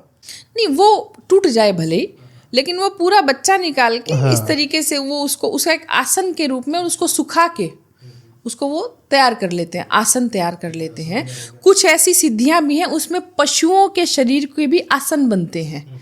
जैसे उच्चाटन करना हो अगर किसी का, तो उष्ट्र का आसन लिया जाता है, ऊंट के चमड़े का आसन उसमें प्रयोग होता है। तो यहाँ ये जो बच्चे का आसन तैयार कर लिया, अब ये बच्चा कुछ मंत्रों के प्रभाव से और उस क्रियाविधि के प्रभाव से अब वो आपका गुलाम बन गया है। शरीर चपट गया है, उस पर ये बैठ गए हैं, अब ये तंत्र मंत्र साधना करेंगे, और आत्मा आसपास है। हाँ जी। अच्छा, आत्मा जब निकलती है बच्चा का शरीर ले आए तो आत्मा भी कैप्चर कर लेता है। हाँ, आत्मा तो कुछ समय तक वहीं भटक रही है ना, अभी तो वो प्रेत योनि में है। अभी 13 डेज वाला सीन हुआ ही नहीं। अभी तो उसके प्राण प्रेत योनि में है ना, अभी तो वो उसके कार्यक्रम हो रहे हैं। और चाहे शरीर बड़ा हो चाहे छोटा हो, निकला तो प्राण है ना उसका, तो वो प्रेत योनि में है और उसके शरीर के द्वारा उसको बुला लिया जाता है। अब देखिए वो बच्चा है और जैसे मासूम बच्चे होते हैं ना, वो भी वैसा ही है। उसकी अभी तो वो आंख खोली थी, अभी तो कितना कुछ देखना था। उसके अंदर कितनी प्रबल कामेच्छा, कितनी प्रबल वासनाएं, कितनी प्रबल उसका बचपन रहा होगा जो वो करता झेलता। अब वो उतना स्ट्रांग और पावरफुल होता है और ये तांत्रिक्स उनका यूज़ करते हैं लोगों को परेशान करने के लिए। और पता है कुछ भी नहीं लगता, एक टॉफ़ी देनी है, जैसे हम बच्चे को एक टॉफ़ी दे के कहते हैं ना, मैं तेरे को टॉफ़ी दूंगा, मेरा ये काम कर दे बेटा, ठीक वैसे ही इनको ट्रीट किया जाता है। जा बेटा उसको तंग करके आ, वो विदिन सेकेंड्स काम करके आ जाएगा टॉफी लेने के लिए। ले बेटा टॉफ़ी ले। ये वो तांत्रिक्स और ये ग्रामीण भक्तावल तंत्र में बहुत ज़्यादा चलता है। कई बार ऐसा देखा गया कि नई नवेली शादी हुई है, बच्चा नहीं हो रहा है, प्रॉब्लम आ रही है कच्चा कलवा की। जो महिला को कई बार ऐसा लगता है कि कोई धीरे से एक बच्चा है झांक रहा है। जब तंत्रों के बारे में या तांत्रिक से इनको दिखाया गया तो पता चला गया इनके ऊपर कोई है। हाँ, इनके ऊपर कोई है, या उस महिला की जिस परिवार में मैरिज हुई है वहाँ वो पहले से एग्जिस्ट करता है। हो सकता है वो पितृ योनि में है लेकिन परिवार ने पहचाना नहीं। अब ये परिवार जगह जगह भटकेगा, मेडिकल इलाज भी कराएगा लेकिन कहीं ना कहीं भटकेगा जानने के लिए भी।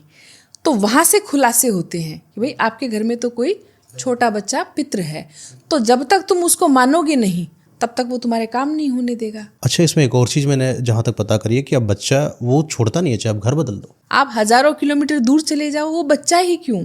अगर कोई नेगेटिविटी किसी के लगाई हुई है, वो अक्सर लोग कहते हैं कि मैम हमने घर बदल लिए, घर चेंज कर लिए, नया घर बना लिया, नया खरीद लिया, उसके बावजूद भी वो चीज़ें थोड़े दिन बाद में वैसे ही होने लगती हैं। तो मैं कहती हूँ क्योंकि वो आपके अथर्व प्राण के साथ में है। मकान और दीवार बदलने से क्या होगा भाई साहब, कितने भी किलोमीटर दूर जाओ, वो आपके शक्ति के, आपके पंच प्राण के साथ में है वो प्राण। कच्चा कलवा लग गया किसी के, पता भी चल गया है, आप क्या करें, उसका निवारण कुछ है? जैसे हर परिवारों के कुछ न कुछ ऐसे स्थान होते हैं जहाँ वो जाके नारियल लेके जाके अपने देवताओं का पता करते हैं। तो पहले तो ऐसा पता कीजिए। दूसरा, अगर सिम्टम्स बहुत ज़्यादा खराब हैं, जैसे हर बार मिसकैरेज हो जाना, महिला के शरीर में दर्द बने रहना, अचानक से जैसे मैंने कहा उसको पीसीओडी या यूट्रस की बीमारियां निकल आना, पता चलेगा वो तो बिना बात के बांझ ही बना दी गई, डॉक्टर कहेगा अब इसको बच्चा हो ही नहीं सकेगा। तो ये जो बांझपन है ना, ये भी इसका प्रभाव है। महिला है, घर के जीने से चल रही है, कभी गिर गई अचानक, लोग कहते हैं अरे गलती से लग गया, पता चलता है कि नहीं तुमको गिराया गया था। और ये मतलब है, मैंने कहा है बच्चे पर बहुत स्ट्रांग पावरफुल होते हैं इनकी जो चेतना जो है। और एक बात हमेशा याद रखिए कि जब तक ये अपने वायवीय शरीर में है ये बहुत कुछ कर सकते हैं, लेकिन अगर इनको कोई पंच महाभूत शरीर मिल गया, जैसे किसी व्यक्ति के शरीर के टच में आ गए, तो ये और भी पावरफुल बन जाते हैं। अभी बाहर है, वायवीय अवस्था में है, तो जितने ये स्ट्रांग है, और आपने देखा होगा कुछ महिलाओं में ये भरते हैं या उनके शरीर में घुस के उनको तंग करते हैं, अब ये बहुत स्ट्रांग हो गए क्योंकि इन्होंने आपके शरीर के साथ में सामंजस्य बना लिया। आपके शरीर से ये भोग ले रहे हैं, आपके शरीर की जो ऊर्जा है वो चूस जाते हैं, तो ये और भी मुश्किल केस हो जाता है। शरीर चूस जाते हैं यानी कि बीमारी लग जाती है। आप देखो ना, अच्छे अच्छे खासे मनुष्य सूखने लगते हैं। आजकल वो तो कहते हैं हमारे शरीर पे अब वो चेहरे पे वो ऊर्जा नहीं बची, ऐसा लगता है मैं थका थका हूँ, मन नहीं करता काम करने का, मुझे क्या हो गया है, मुझे खाना अच्छा नहीं लगता। और कुछ ऐसी शक्तियाँ हैं कि वो एक्सेस में खाना खाते हैं वो लोग। कुछ ऐसे पिशाच हैं, आप देखिए वो रात को उठ के खाना खाते हैं वो लोग। तो बोलते ये अचानक से इसको क्या हो गया, वो कहता है मुझे पता नहीं, वो खाना ढूंढता है, सब सो गए। अच्छा, पिशाच अंदर है तो रात के समय भूख लगती है, भूख वो खाएगा ही खाएगा, नहीं है तो वो ड्रिंक करेगा। कुछ लोग होते हैं वो गुड़िया बना देते हैं, आपने बताया था कि गुड़िया बनाई जाती है, वो किसी घर में भेजी जाती है, वो कैसे करी जाती है? नहीं, गुड़िया नहीं भेजी जाती है, इसमें बहुत सा प्रयोग होता है कपड़ों के साथ में, फोटो, कपड़ों, और चूंकि जो करने वाला है या उसके बीच में और आपके बीच में कोई मीडिएटर तो है ना, कोई आपका ही प्रिय पहुंचा है ना वहां कराने के लिए आपसे जेलस होके, तो वो आपका प्रिय जो आपका स्वजन है जो हितैषी बना हुआ है, जिसने मुखौटा पहना हुआ है, वो आपके बहुत सारे राज जानता है। मान लीजिए कपड़ा उसको हासिल हुआ ना हुआ, लेकिन वो बहुत से आपका गोत्र जानता है, आपके माता पिता का नाम जानता है, आपके देवताओं की, आपके कुल देवी कुल देवताओं की परंपराओं को जानता है। उसके लिए कितना आसान है आप पे नेगेटिविटी भिजवाना। वो जाके उस तांत्रिक को वो सब खबर देगा, ज़रूरत नहीं है आपके कपड़ों की। अपने घर में भी कोई अपना हवन सामग्री करी जाती है, स्वाहा करवाते हैं, तो हम क्या बोलेंगे, पंडित क्या बोलेंगे, करो अपने हाथ से, विधि बताएंगे, करके नहीं देंगे आपके लिए। लेकिन आजकल एक बड़ा भ्रम फैल रखा है कि तंत्रिक जो है वहाँ से तंत्र करा देंगे और तुम्हारे ऊपर ऐसा हो जाएगा। क्या ऐसा पॉसिबल है कि कोई और कराएगा, 100% कि खुद को भी इन्वॉल्व नहीं होना पड़ेगा? नहीं, कोई जरूरत नहीं है, दूर से हो जाएगा। भाई मंत्र शक्ति तो है ना। मंत्र किसके अधीन है? क्या क्या चीजें चाहिए? जो देवता है ना, सात्विक देवता या नेगेटिविटी, वो मंत्रों के अधीन है। मंत्र किसके अधीन है? मंत्र शब्दों के अधीन है। शब्द किसके अधीन है? शब्द वर्णों के अधीन है। और वर्ण किसके अधीन है? अल्टीमेटली इंसान के। तो इंसान क्या नहीं कर सकता? क्या क्या चीज़ चाहिए किसी इंसान के घर कुछ भिजवाने के लिए? मैं तो कहती हूँ, मैंने तो ऐसे ऐसे लोग देखे हैं कि कुछ भी नहीं चाहिए, ऐसे हो जाएगा। मंत्रों से सब होता है। लेकिन हाँ, कुछ परंपराओं में, क्योंकि डिफरेंट काइंड्स ऑफ तंत्र है ना, तो वो जो बहुत ही छोटे लेवल के तंत्र हैं, उनमें फ़ोटो, कपड़े, अक्सर महिलाओं के देखो ना, कपड़े गायब हो जाते हैं। जैसे हमने बात करी, ज़रूरी नहीं है शादी के ही कपड़े, पुरुषों के भी चले जाते हैं, अंडरगारमेंट्स वगैरह। तो एक तो इसमें देखिए कोई कुतर्क करने वाली बात नहीं है। हम कहते हैं ना कि सावधानी ज़्यादा बेहतर है दुर्घटना घटने से। तो आप सावधान रहिए थोड़ा सा, कौन आपका अपना है कौन नहीं है, देखो ये तो पता ही होना चाहिए। आपकी थोड़ी सी सावधानी से आपका बहुत कुछ। तलाक बहुत ज़्यादा आजकल हो रहा है, कारण क्या है? आपने शिव पार्वती जी का एग्जाम्पल दिया था, वो थोड़ा सा कनेक्ट करके बताइए। देखिए मयंक जी, हमारे जो जितनी भी उपासना की पद्धतियाँ हैं, और खासकर तंत्र में, है ना, तंत्र शब्द बहुत प्योर है। तंत्र का अर्थ है तान्यति इति तंत्रा। तान्यति मतलब विस्तार। विस्तार किसका? ज्ञान का। जो साधक है वो अपने ज्ञान का विस्तार करके तंत्र परंपरा से अपने उपास्य देवता के करीब महसूस करता है। तो हम जिस परंपरा में हैं, जैसे श्री विद्या है, तो बहुत सी उपासना की पद्धतियां हैं जिसमें आप अपने प्रभु के करीब जाने का मार्ग ढूंढते हैं। तो बहुत सी ऐसी उपास्य पद्धतियां हैं। अब देखिए, जो श्रेष्ठतम उपासना पद्धति है, जैसे शाक्त उपासना, शैव उपासना, उसमें हम परम तत्व की पूजा करते हैं। और परम तत्व दो ही हैं। हम कहते हैं ना, दो परमाणुओं से मिलकर एक अणु बनता है। साइंस कहती है ना, बिल्कुल सही कहती है। दो जो परम तत्व है, जो दो परमाणु है, वो कौन है? एक शिव है, एक शक्ति है। अब इस कंसेप्ट को समझिए, ये ब्रह्मांड का कंसेप्ट है। अब ये शिव है, ये शक्ति है, ठीक है। जब तक ये अपनी अपनी अवस्था में है, ये दो स्वतंत्र तत्व हैं, फ्री है एक दूसरे से। जब तक ये अपने अपने स्वतंत्र अवस्था में है, तब तक कुछ भी घटित नहीं होगा, विनाश है। और जैसे ही शक्ति है, या जो हम प्रकृति जिसको कहते हैं, ये शिव पे आरोपित हो गई। हमारे श्रीमद् आदि शंकराचार्य सौंदर्य लहरी में भगवती की जब उपासना करते हैं, वो जो गायन करते हैं, तो वो शुरुआत ही यहीं से कहते हैं। वो कहते हैं, शिव शक्त्ययुक्तो यदि न भवति शक्त प्रभवितुं न चेदेवं देवो न खलु कुशला स्पंदुपि। वो कहते हैं कि जब तक शक्ति शिव पे आरोपित नहीं होती, तब तक शिव शव के समान है। क्योंकि शिव चेतन अवश्य है, लेकिन क्रिया शक्ति किसमें है? प्रकृति में, स्त्री में। स्त्री तत्व क्रियाशील है और पुरुष तत्व चेतनशील है। तो जैसे ही चेतना के साथ क्रिया का संयोग हो गया, तो सृष्टि का निर्माण होता है। वहीं से ब्रह्मांड का सृजन होना शुरू हुआ। ठीक यही कंसेप्ट छोटे रूप में हमारी भारतीय सांस्कृतिक परंपरा में हमारे परिवारों का बना। परिवार में क्या होता है? एक स्त्री और एक पुरुष मिलकर विवाह के बंधन में बंधकर परिवार की शुरुआत करते हैं। अब देखिए, हमारी परंपरा में विवाह का बंधन तो था, पर क्या कहीं तलाक का आपने सुना? किसी शास्त्र में तलाक का कंसेप्ट नहीं सुना। क्यों नहीं सुना? क्योंकि हमारे यहाँ विवाह 7 जन्म का बंधन है।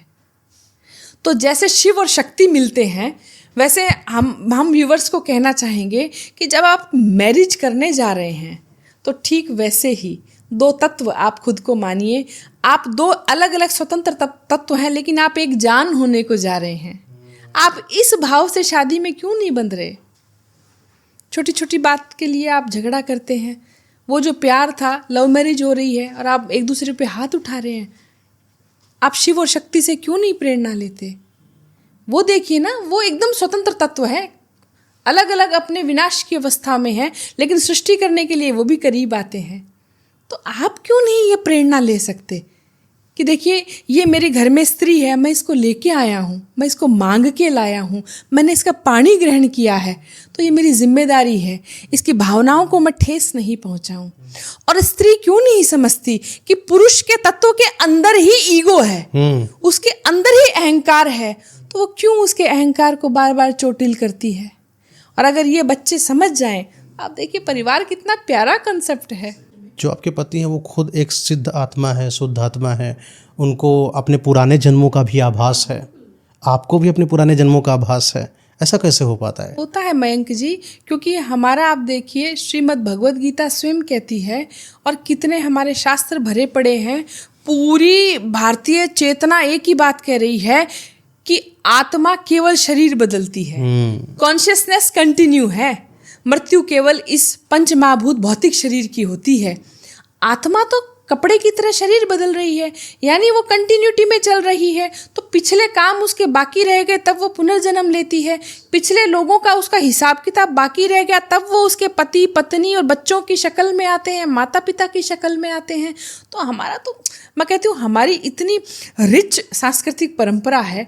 आप देखो ना, आप पढ़ो तो हर प्रश्न का जवाब है। हाँ, आप जो है श्री विद्या साधक जी भी हैं। थोड़ा अपनी विद्या के बारे में बताइए, जिस तरीके से आप पूर्ण साधना कर रही हैं वो क्या है, ललिता जी के बारे में सब बताइए थोड़ा सा। देखिए, चूंकि हम लोगों को आदत है कि हम सब पे एक ठप्पा लगा के चलते हैं, हम बिना ठप्पे के किसी की पहचान नहीं बता पाते, तो अवश्य एक जानने के तौर पे आप मुझे अवश्य ही श्री विद्या उपासिका जानिए। लेकिन मैंने विभिन्न तंत्रों को टच किया, और उन्हीं में जो श्रेष्ठतम तंत्र परंपरा है वो भगवती की शाक्तोपासना है, जिसमें हम श्री विद्या को काउंट करते हैं। और जितना आसानी से हम यहाँ बैठ के बात कर रहे हैं मयंक जी, श्री विद्या उतनी ही मुश्किल है और दिव्य है। कहते हैं कि किसी साधक को किसी पुण्य की उदय ऐसा होता है, तब उसके कानों में भगवती का नाम पड़ता है खाली। यानी हम लोग जो बैठे हैं यहाँ पर सुन भी रहे हैं मात्र, तो ये भी सौभाग्य है। सौभाग्य है, और पता नहीं कौन से आपके कर्म का पुण्योदय हुआ। जितने लोगों ने सुन लिया उनका भी सौभाग्य है। हाँ, वो भी बड़ा श्रेष्ठ उनका पुण्य है जो उदय हुआ है। कैसे होती मैम साधना, क्या है ये? देखिए, जो शाक्त परंपरा है उसमें विद्या शब्द किसके पीछे लगेगा? जहाँ स्त्री उपासना है। तो हमने पहले ही बात की, दो परम तत्व है, एक शिव है, एक शक्ति है। तो ये जो शक्ति की उपासना है, ऑल्दो यहाँ शिव को भी उतना ही सम्मानीय स्थान है, शिव की भी बराबर उपासना होती है, लेकिन भगवती की उपासना है ये। और भगवती को ऐसे तो 10 महाविद्याएं अनेक हैं, कहीं 24 मानी गई हैं, कहीं 25 भी मानी गई हैं, लेकिन जो श्रेष्ठतम देवीय महाविद्याएं हैं, विद्या श्री विद्या में ही 10 महाविद्या की उपासना होती है। और ये जो 10 महाविद्या की जो उपास्य जो देवियां हैं, इनमें दीक्षा क्रम है, और दीक्षा के बाद आपको एक ऐसी परंपरा दे दी जाती है कि इस परंपरा से आप देवी का पूजन अर्चन करें, देवी के सामीप्य को महसूस करें। तो ये उपासना की पद्धति है जिसमें स्त्री शक्ति की उपासना है। और जो हमारी 10 महाविद्या हैं उसमें आप देखिए सर्वप्रथम काली है, क्योंकि काली से ही सारा ज्ञान निसृत हुआ। जब सृष्टि नहीं थी, जब कुछ भी नहीं था, तो क्या था? अंधेरा। अंधेरा शाश्वत है, सत्य है। जैसा कि आपने भी बताया एक बार, आपका भी ज्ञान, देखिए मैं सुन रही थी उस बात को कि अंधेरा कब नहीं है? जब प्रकाश उपस्थित है। हम लोग लाइटें क्यों जला रहे हैं? अंधेरा काटने के लिए। तो शाश्वत क्या है? तम। और तम जहाँ सबसे पहले काली थी, तो हम भी श्री विद्या में सबसे पहले महाकाली की उपासना करते हैं, क्योंकि सारा ज्ञान तो उसी से ही निकला। भगवती इतनी दिव्य, और देखिए महाकाली का नाम आता ही यूँ लगता है बड़ी रौद्र होगी, लेकिन महाकाली इतनी सौम्य है मयंक जी, इतनी सुंदर, इतनी सौम्य शक्ति है, और वो ज्ञान की देवी है। सत्य ज्ञान उसी से ही निरसत हुआ। तो आद्या शक्ति है ना, आद्या मतलब प्रथमा, तो प्रथम शक्ति दशमा विद्या में काली है। फिर देखिए काली है, तारा है, त्रिपुर सुंदरी है, उसके बाद में आपके आ गई भुवनेश्वरी है, फिर छिन्नमस्ता है, उसके बाद में त्रिपुर भैरवी है, फिर हमारे यहाँ उपासना होती है बगला जी की, और उसके बाद में उपासना हो रही है धूमावती की। कभी आप धूमावती पे भी हम कभी स्पेशली बात करेंगे। उसके बाद मातंगी और अंत में कमलात्मिका।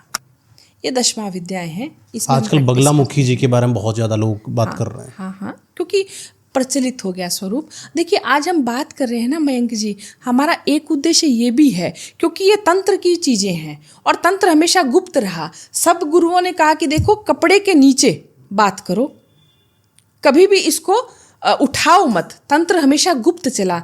लेकिन मयंक जी मुझे एक बात बताइए, अब कलयुग स्टार्ट हो चुका है, कलयुग चरम पे जाएगा, अगर ये ज्ञान गुप्त गुप्त गुप्त करके दम तोड़ दिया, पता कैसे चलेगा? हमारे बच्चों को पता तक नहीं है क्या श्री विद्या है, क्या शैव परंपरा है, क्या शाक्त परंपरा है, क्या वैष्णव आगम है, क्या हमारे आगम शास्त्र थे, क्या हमारे बड़े बड़े तंत्र शास्त्र के शास्त्र रचे गए, कहाँ शाक्त परंपरा है, कहाँ शक्ति की उपासना है।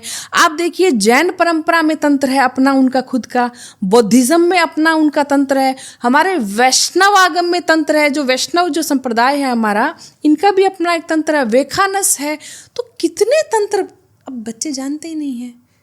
और ये इनका इसलिए इनका क्योंकि सारा तंत्र शिव से निकला, शिव पंचवक्त्रात, शिव के 5 मुखों से निकला। तो ये ज्ञान कितना सत्य ज्ञान था। ये ज्ञान था कि भैया अपनी मुक्ति का रास्ता तुम्हें मिलेगा इससे, और बड़ा श्रेष्ठ ज्ञान है। कहते हैं कि काली जी की जो साधना करता है उस इंसान के साथ कभी गलत मत करिएगा या सोचिएगा भी मत, क्योंकि काली माता उनको सब बताती हैं कि तुम्हारे भविष्य में होने वाला क्या है। हाँ क्यों नहीं, वो क्या क्या कर सकती है काली माता जी? महाकाली क्या नहीं कर सकती। और ऐसा नहीं है कि जो काम महाकाली कर सकती है वो अन्य शक्तियाँ, देवी शक्तियाँ नहीं कर सकती।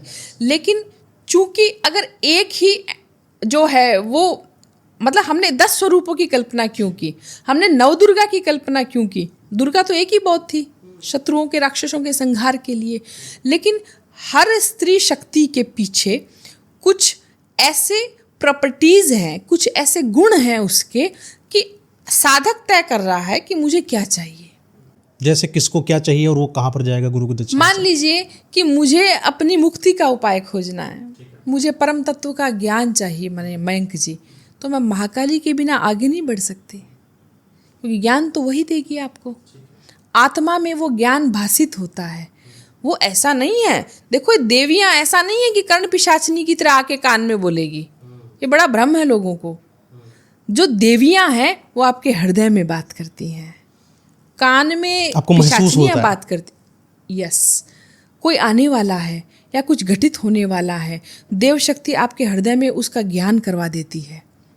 बहुत से ऐसे लोग हैं जिनको उपासना से या पूजा अर्चन से कोई मतलब नहीं है, बट फिर भी उनको हृदय में पता चल जाता है कि ऐसा होने वाला है, मेरे साथ गलत हो जाएगा, किसी की डेथ होने वाली है। वो उन पे देवीय कृपा है, भले ही उनको पता नहीं है। ऐसे बहुत से लोग हैं जो पता नहीं सीधे साधे हैं पर क्या लेके चल रहे हैं।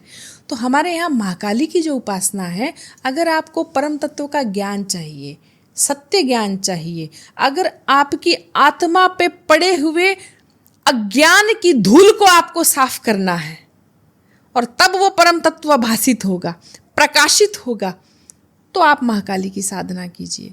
महाकाली यूं नहीं है कि आएगी और खून टपकता हुआ और तलवार लेके आएगी और गर्दन काट देगी आपके शत्रुओं की। वो उसका केवल एक कार्य रूप है।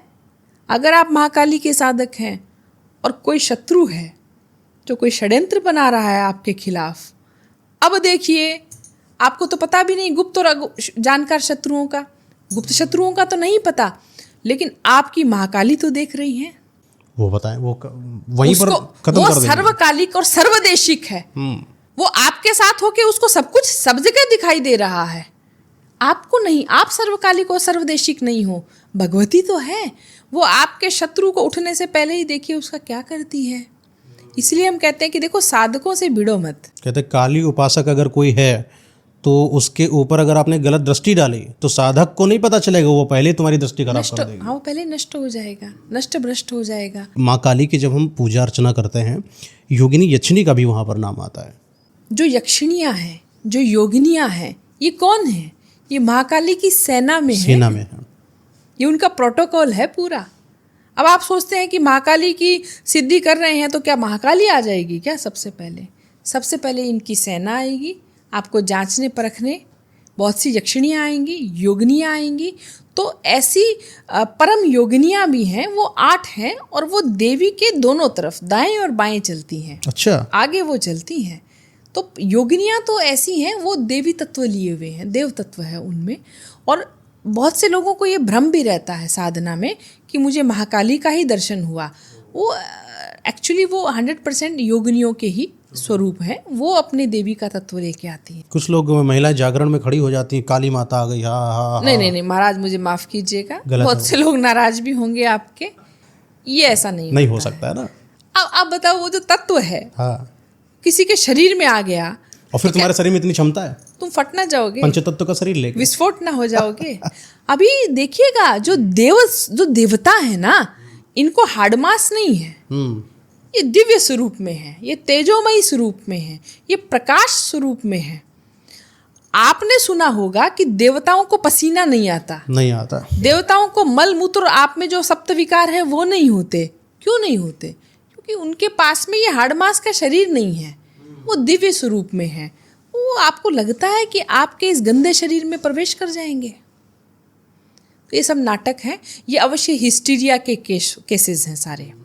अक्सर महिलाओं को हिस्टीरिया होता है, तो ये उनका एक मानसिक अवसाद है। अक्सर, मुझे माफ़ कीजिएगा, ग्रामीण में क्या होता है कि महिलाओं को, वो बेचारियों को रिस्पेक्ट हासिल नहीं होता है। कुछ तो ऐसा करे जिससे रिस्पेक्ट मिले। तो वो ऐसे जागरणों में और ऐसे, और हो सकता है कि उनके अंदर कोई ऑलरेडी नेगेटिव एंटिटी हो, और उनको काली जी समझ लिया करती है मैं देवी हूँ, और काली जी समझ लें सारी। बताओ, इनमें सब में काली जी आने को बैठी हैं क्या? हाँ, मैं तो कहती हूँ मेरे को ले जाओ, मेरा तरीका देखो, 2 मिनट में काली ना भागे तो वहाँ से। तरीका क्या है? देखिए, अब ज़्यादा हो जाएगा, हम पाँव में भी कुछ पहनते हैं, ये सब नाटक है, फ्रॉड है। आप 2 लगाओ, सब 1 मिनट में काली जी भाग जाएंगी। ओह, अच्छा। भैरव जी की जब हम लोग साधना करते हैं तो उनके पहले भी, जैसे आपने सेना बताया, योगिनी यक्षिणी, उनकी सेना 52 वीर चलती है, इनका क्या सीन है? देखिए, भैरव 64 भैरव है, 64 भैरव तंत्र है, पूरा भैरव तंत्र है हमारे यहाँ। अच्छा, वो अलग पूरा तंत्र है, पूरा भैरव जैसे तंत्र कि ये श्री अलग विद्या है। साधना जो है। हाँ, वैसे भैरव साधना अलग है।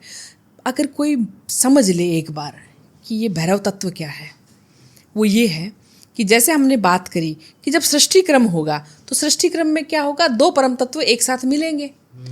आपको क्या लगता है मयंक जी, जब इतने शक्तिशाली एक शिव और शक्ति जब आपस में संयुक्त होंगे तो जो नाद उत्पन्न होगा, जो घर्षण उत्पन्न होगा ब्रह्मांड में, कितना भयंकर होगा, वो भैरव है। और ये पॉडकास्ट हम इसलिए अभी स्टॉप कर रहे हैं क्योंकि नेक्स्ट पॉडकास्ट हम स्टार्ट करेंगे भैरव साधना से। वहाँ पर हम समझेंगे कि असल में क्या है, जो 52 वीर, 64 भैरव और बहुत ऐसी वैसी शक्तियाँ जिनके बारे में शायद ही आपने कभी यूट्यूब, गूगल, किताबों में नहीं देखा होगा, मैम सब बताएंगी। फिर से इनको पॉडकास्ट पर लेके आएंगे। तब तक के लिए बहुत बहुत धन्यवाद मैम। बहुत बहुत धन्यवाद मयंक जी। भगवती कल्याण करें।